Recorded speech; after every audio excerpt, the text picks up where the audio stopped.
A todos, sejam muito bem-vindos a mais um vídeo do canal Soltando as Palavras. Sou Maurício Carlos Borges Pereira, advogado criminalista e atuo também na área de direito médico e da saúde. Hoje eu vim fazer esse vídeo, em razão aqui para discordar do meu querido irmão José Rui Borges Pereira, cujo vídeo eu coloco o link aí embaixo para que os senhores assistam, e peço até que os senhores assistam primeiro o vídeo dele, para que possam entender a posição dele, e depois que os senhores assistam o meu vídeo, Tanto que eu estou colocando aí o link para que os senhores possam ter acesso, a esse vídeo. E peço até que se inscrevam também no canal dele, para que também tenham aí as informações que ele tem a transmitir, que são informações importantes, e às vezes até para que a gente possa ter aí a tese, a antítese, uma discussão saudável a respeito de temas jurídicos. Então, peço também que se inscrevam aí no meu canal, mas antes de assistir esse vídeo, por favor, assistam dele, pois só assim assistam o meu, para que os senhores possam entender qual é a discussão que nós estamos aqui gerando, estamos fazendo. Veja, meu irmão no vídeo dele, ele defende peremptoriamente a possibilidade e a constitucionalidade da prisão após julgamento em segunda instância. Meu irmão, ele argumenta que é perfeitamente possível e constitucional a prisão em segunda instância, haja vista que o juiz pode, a qualquer momento, inclusive em sede de inquérito policial, onde não há culpa formada, inclusive a investigação está iniciando, está transcorrendo, o juiz pode decretar aí a prisão preventiva do réu. E também ele assenta a sua posição no fato de que o indivíduo ser julgado em segunda instância, a partir do momento em que ele é condenado, tem uma segunda condenação em segunda instância, não foi estabelecida, fechada a culpa propriamente dita, ele teria como recorrer a outras instâncias. Então, isso, de certa forma, não estaria corrompendo a Constituição Federal. Ok? Eu discordo peremptoriamente disso, e vou tentar aí novamente estabelecer aí as razões pelas quais eu discordo. Realmente, o juiz ele pode decretar prisão preventiva em qualquer momento do curso do processo, até do inquérito policial, até durante a investigação. Por que ele pode fazê-lo? Porque no artigo 312 do Código de Processo Penal está lá estabelecida essa posição, está lá estabelecida essa possibilidade. Eu vou ler aqui o artigo 312 do Código de Processo Penal. Lá está escrito: a prisão preventiva poderá ser decretada como garantia da ordem pública, da ordem econômica, por conveniência da instrução criminal ou para assegurar a aplicação da lei penal, quando houver prova da existência do crime e indício suficiente de autoria. Isso significa que em qualquer momento, tanto no inquérito policial quanto no curso de um processo, o juiz pode decretar a prisão do indivíduo, do investigado até então. Por quê? Mas havendo indício de autoria, você está estabelecido lá pelo menos um mínimo de indício, de alguma evidência de que aquela pessoa é autora do crime. Mas ele só pode fazê-lo quando houver aí, como ele diz, para garantir, quando for necessário garantir a ordem pública, a ordem econômica, a conveniência da instrução criminal. Isso significa, quando o indivíduo estiver fugindo, ou estiver na iminência de fuga, quando o indivíduo estiver, de certa forma, coagindo, constrangendo testemunhas, e etc. Ou até o crime que ele cometeu, ou que ele está sendo, digamos assim, suspeito de ter cometido, seja um crime assim que abale, de certa forma, a questão, digamos, econômica do país, econômica do Estado. Então, o juiz pode decretar, isso está lá estabelecido no artigo 312 do Código de Processo Penal. Entretanto, a Constituição Federal, lá no artigo 5º, inciso 52, não, 57, desculpa, Está dizendo, ninguém será considerado culpado até o trânsito em julgado de sentença penal condenatória. Isso é uma outra coisa. Ali, no 312, o legislador está se referindo a um incidente processual ou no inquérito policial, no qual o juiz vê-se obrigado a decretar a prisão de alguém para garantir a ordem, porque o cara quer fugir, etc. Ali é uma coisa emergencial, algo que o juiz precisa fazer, porque senão de repente o réu foge para outro país, ou as testemunhas estão sendo constrangidas. Então, isso é uma saída que o Código de Processo Penal dá. Para quê? Para que se estabeleça, volte a garantia da ordem processual, para que a investigação possa prosseguir normalmente, etc. Agora, quando nós falamos em nível constitucional, quando ele fala ninguém será considerado culpado até o trânsito de julgado de sentença penal condenatória, o legislador está referindo já na sentença, é uma outra questão. O foco do legislador ali é a questão de sentença, né? Após a sentença ou após uma decisão. O que o juiz quer dizer? O que o legislador quis dizer aqui? Ele quis dizer que ninguém poderá ser considerado culpado sem utilizar de todos os recursos possíveis. Quando está se referindo a isso, está se referindo a um momento processual, a um momento já relacionado à sentença, a uma decisão. Lá na prisão preventiva, ele está se referindo a um incidente, a uma necessidade de se contornar uma situação para que o processo possa transcorrer sob a normalidade. Né? O indivíduo quer fugir, por exemplo, vai fugir para outro país, depois vai ser difícil conseguir capturá-lo, etc., processá-lo. Então, isso é um incidente. Ali no artigo 5º, 57 da Constituição Federal, ele já está se referindo à questão da culpa, né? Se o indivíduo é culpado ou não. Aí vê-se aquela discussão. Ora, a Constituição está dizendo que o indivíduo não deve ser considerado culpado até o trânsito julgado de sentença penal condenatória. O fato da culpa, ele ainda vai ter os direitos de recurso ao STJ, por exemplo, ao Supremo Tribunal Federal, porque o fato de ele ser preso não tem nada a ver com a culpa. Eu discordo, porque a prisão, na verdade, né, a gente tem assim que a prisão como o fim de tudo.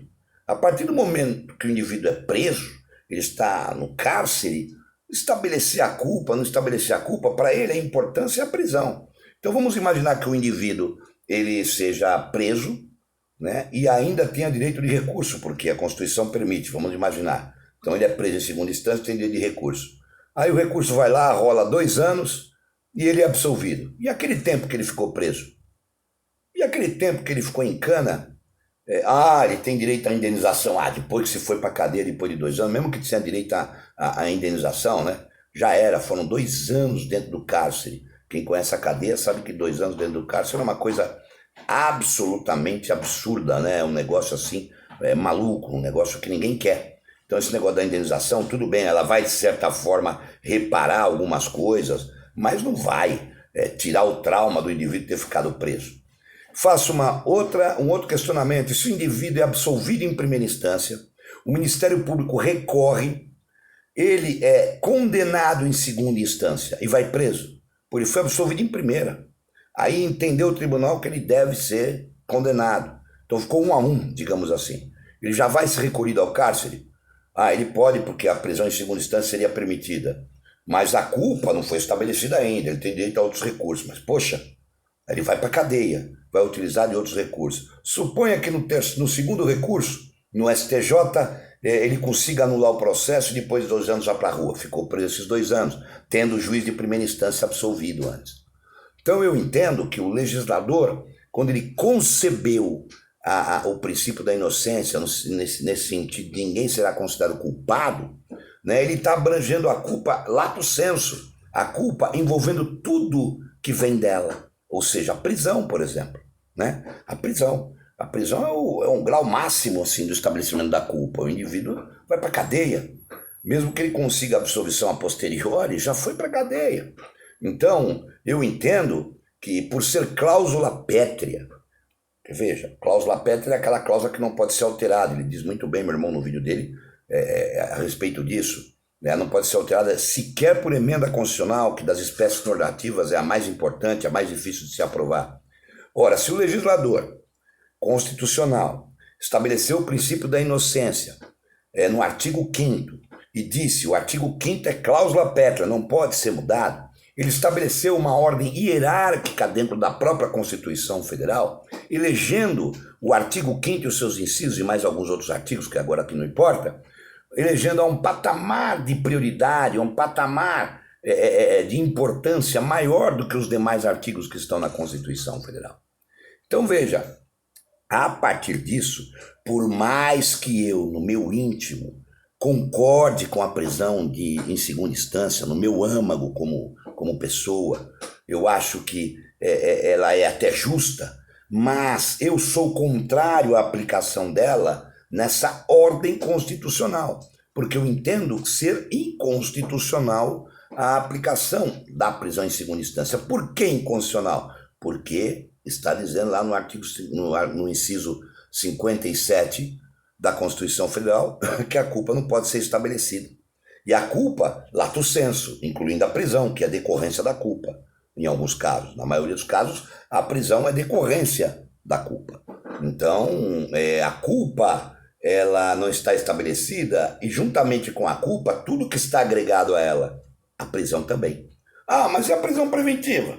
Prisão preventiva o juiz pode fazê-lo sim, mas o juiz não está fazendo isso no âmbito da sentença. Ele está fazendo isso durante a investigação ou durante o processo para que seja assegurada a investigação, para que o processo seja assegurado e por culpa aí específica, alguma culpa aí específica do investigado ou do réu. Por que culpa específica? O réu está querendo fugir, por exemplo, o réu está constrangendo testemunha, então ele está abalando a estrutura processual, então o juiz pode tomar uma atitude dessa, mas ele não está estabelecendo a culpa do sujeito nisso. Ele está tomando uma providência em razão de uma atitude incorreta por parte do réu, ou em razão do crime cometido e das consequências que todas essas evidências estão gerando para o núcleo processual. Então, é por essa razão que eu não concordo com a prisão em segunda instância dentro, né, dessa ordem constitucional. Se a Constituição fosse alterada, por exemplo, né, permitindo a prisão em segundo grau, eu concordo. Perfeito, sem problema algum. Eu acho que o grande problema é que se nós começarmos a permitir esse tipo de interpretação em razão de que a explicação para isso é que o judiciário não consegue conter, não consegue julgar os processos devido à quantidade muito exorbitante de processos, ele não consegue julgá-lo e muitos processos prescrevem. Olha, isso não é problema do cidadão, não é problema do réu. Se o Estado é incompetente para fazê-lo, ele que se ajeite na sua competência, né? Vamos imaginar, eu vi isso uma vez, uma discussão a respeito de 2 torcidas em estádio, apenas uma torcida no estádio em cada jogo, porque o Estado está tendo muita briga, etc. Quer dizer, o Estado, por ser incompetente com a segurança pública, tanto dentro dos estádios quanto fora dos estádios, por não ter poder e condição de impedir que ocorram atrocidades durante o jogo de futebol, ele proíbe 2 torcidas. Quer dizer, ele pune o cidadão porque ele é incompetente. Amanhã o que vai acontecer? De repente o Estado fala, olha, tem muitos atropelamentos. Não estamos conseguindo conter os atropelamentos. Então, segunda, quarta e sexta, só pedestre. Terça, quinta e sábado, só carro na rua. Porque o Estado não tem competência. É claro, um exemplo bem esdrúxulo. Mas eu estou apenas colocando que não podemos agir assim, né? Se o Estado é incompetente, ele que seja competente. Agora, não vai jogar em cima do cidadão esse tipo de prisão. Eu tenho clientes, por exemplo, que foram absolvidos em primeira instância, numa segunda instância foram condenados e decretaram a prisão. E aí, se de repente, numa terceira instância, lá no STJ, ele consegue uma nulidade do processo e de repente está preso. E quem devolve esses anos para ele? Uma indenização? Quem devolve, de repente, a saúde dentro de uma cadeia que ele acabou pegando tuberculose, os cambau, quem devolve isso? Uma indenização? Então, eu entendo que esses princípios... Porque, veja, a Constituição, toda a legislação, ela é criada em cima de princípios. No caso aí o princípio da inocência. O princípio da inocência seria o alicerce dessa casa chamada Constituição Federal. Ora, é impossível você retirar o alicerce e manter a casa. Se a nossa Constituição Federal está firmada em cima do princípio da inocência, correto? Ou seja, que a inocência vem em primeiro lugar, que o Estado estabeleça a culpa do sujeito, porque a inocência deve ser a base de tudo, né? Todos devem ser considerados inocentes até que se prove realmente o contrário, até que se estabeleça a formação da culpa depois de todos os recursos cabíveis. Ora, não é possível, você vai lá, faz a sua casa e de repente você quer retirar o alicerce da casa e manter a casa em pé, ela vai ruir. É o que está acontecendo aqui. Você mexe no princípio da inocência, que é o alicerce da Constituição Federal. É óbvio que, no caso, meu irmão entende que não se mexe no princípio da inocência com a prisão em segundo grau. Por quê? Porque ali não está se mexendo na culpa. Está decretando a prisão, mas o indivíduo ainda tem como discutir a culpa em outras instâncias. Mas discutir a culpa em outras instâncias, tudo bem, mas ele já está preso. Né? A consequência da culpa, uma das consequências da culpa é a prisão. Né? O indivíduo vai preso e às vezes a culpa lá na frente não é estabelecida e ele é solto. Aí ficou todo esse tempo preso, a família ficou sem o pai, etc., por causa de um equívoco do Estado, ou porque o Estado não conseguiu comprovar realmente o crime, ou então por se tratar apenas de uma discussão técnica, quando se sobe a terceira instância, STJ e STF, ele consegue a nulidade do processo. Né? O meu irmão estabelece muito bem que os recursos para o STJ e para o STF não tocam mais no mérito, então não teria mais a ver com mérito, então seria possível a prisão em segundo grau. Tudo bem, realmente, ele tem razão. Né? Não se discute no STJ e no STF questões de mérito. Discute questões, por exemplo, de nulidade, que eu acho que é pior que o mérito. Suponha que lá no STJ o indivíduo foi preso em segunda instância, ele continua discutindo a culpa, porque não foi transitado e julgado a culpa. Lá no STJ ele consegue provar uma nulidade, ou no STF uma nulidade absoluta, que é um câncer, é algo bem pior do que uma discussão de mérito. Né? Havia uma sevícia, uma sujeira, uma podridão qualquer, algo ruim no processo que foi feito de forma errada. Eu não estou dizendo nenhum crime cometido de corrupção, nada disso. Estou falando assim, alguma coisa não foi feita dentro da lei que condenou o cara, aí o cara é absolvido por uma nulidade, né? Que é pior de tudo, né? Na verdade, a nulidade é o câncer do processo. Aí depois de 2, 3 anos ele é colocado na rua porque ele conseguiu provar conseguiu derrubar ou quebrar o processo por nulidade. Quer dizer, eu não acho correto, né, nessa ordem constitucional a prisão em segunda instância, com todo respeito à posição do meu querido irmão, que tem um conhecimento assim vastíssimo em direito penal, mas eu não consigo isso. Tá ok? Muito obrigado, um abraço a todos. Até o próximo vídeo.